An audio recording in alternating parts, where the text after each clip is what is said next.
Okay, welcome. Today I want to give you my impressions of the new game Hollow Knight Silksong that just came out. Silksong is the long-awaited sequel to Hollow Knight. These games are immaculately made. They're so well done. The quality is off the chains, and of course I, like everyone else, have been waiting for this sequel for a very long time, and boy did it deliver.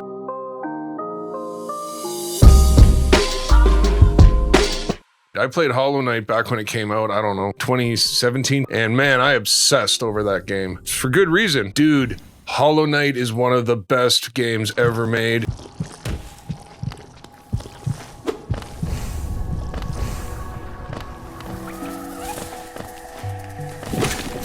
If you're not familiar with the Hollow Knight Silksong series, it's a Metroidvania game, probably the best Metroidvania game ever made, and it's got a bit of touch of Dark Souls to it too. So if you don't know what a Metroidvania game is, it's a side-scrolling game where you explore the map and slowly unlock abilities that give you access to new areas. And you fight some bosses.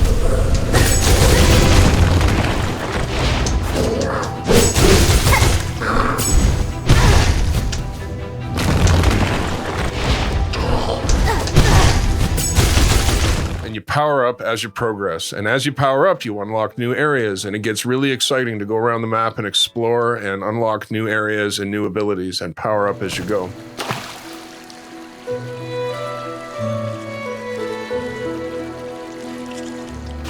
Now let's talk about the real star of the show, the atmosphere and the art direction.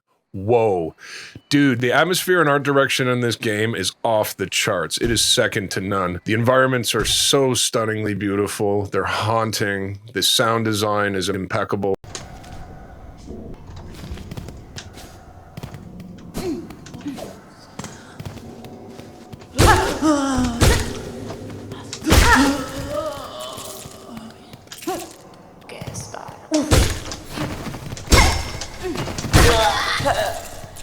It's just such an incredible world to be in and to move around and explore. And just like Hollow Knight before it just screams polish and quality from start to finish. Every inch is handcrafted to perfection. This is truly a labor of love.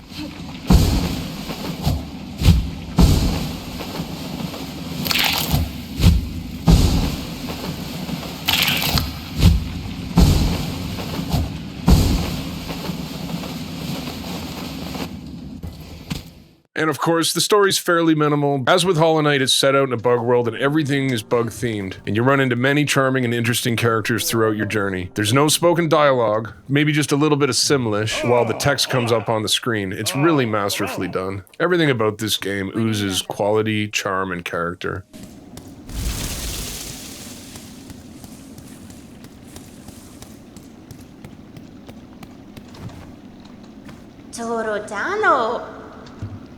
Now, of course, one of the addictive loops in this game is the leveling up system, how you progress and get stronger. At the beginning, you can't really do much of anything. You can't even double jump. You can't even sprint. The only ability you have is to self-heal once in a while if you have enough shards from killing enemies.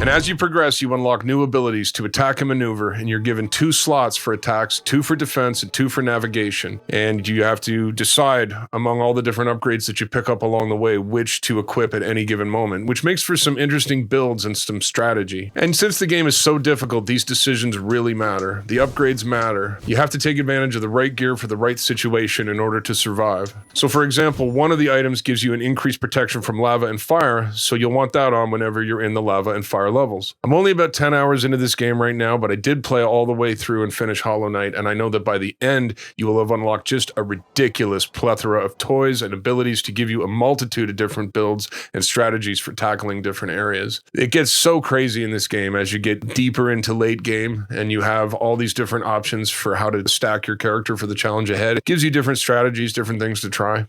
The Hollow Knight Silksong games are well known for their difficulty. These games are hard as nails, and they will test even the most experienced gamer's reflexes.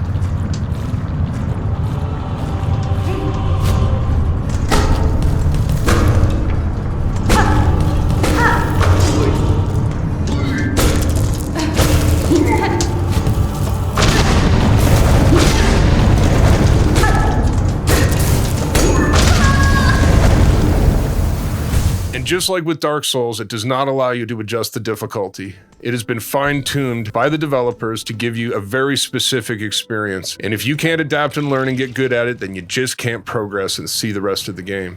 Some of the bosses in this game are insanely difficult. You're going to be trying over and over and over again until you develop the muscle memory to evade their attacks and you learn how to strike back consistently without getting hit. And just like with Dark Souls, if you can't get through the game, there's no other option like there is in Elden Ring. You can't just go do something else. This boss has to be beat for you to progress and get through the rest of the game. But when you finally beat him, it is one of the most rewarding experiences.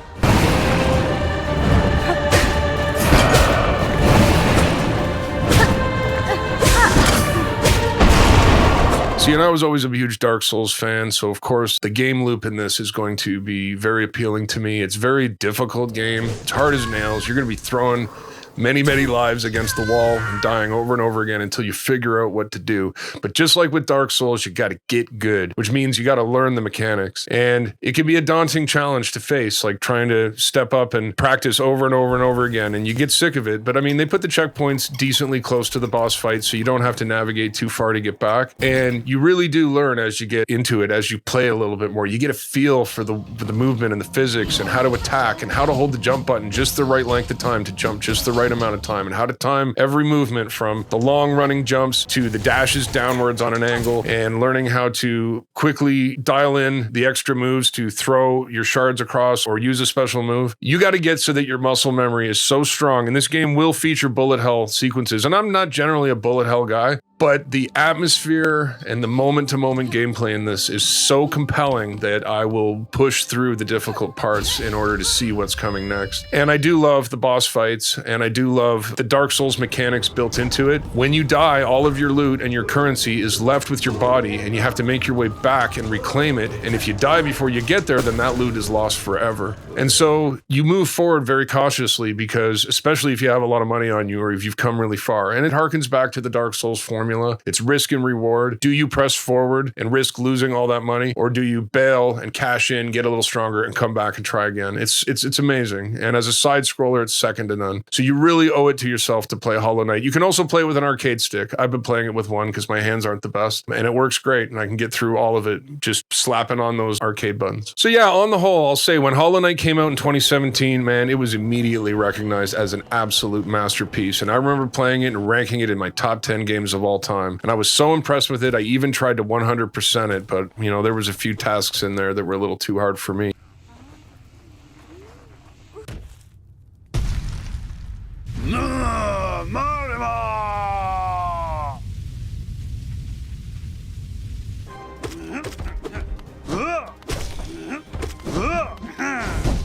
So, of course, a sequel to a masterpiece like Hollow Knight was so well welcome and anticipated, and this has lived up to the hype. This is also a masterpiece and absolutely worth playing. Definitely one of the best games of the year, probably my favorite next to, well, I mean, I'm a Battlefield guy, so that's going to be my most played game this year, but as a single-player experience, Silksong is absolutely going to be the game that I remember from 2025 the most.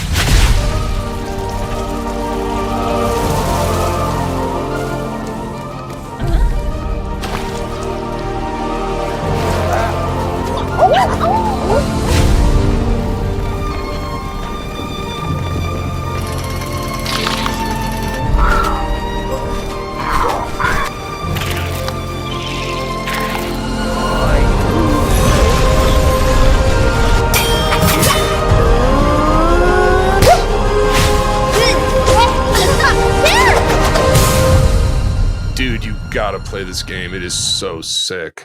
Okay, just check this out, man. Just watch a little bit. It's incredible.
Friend!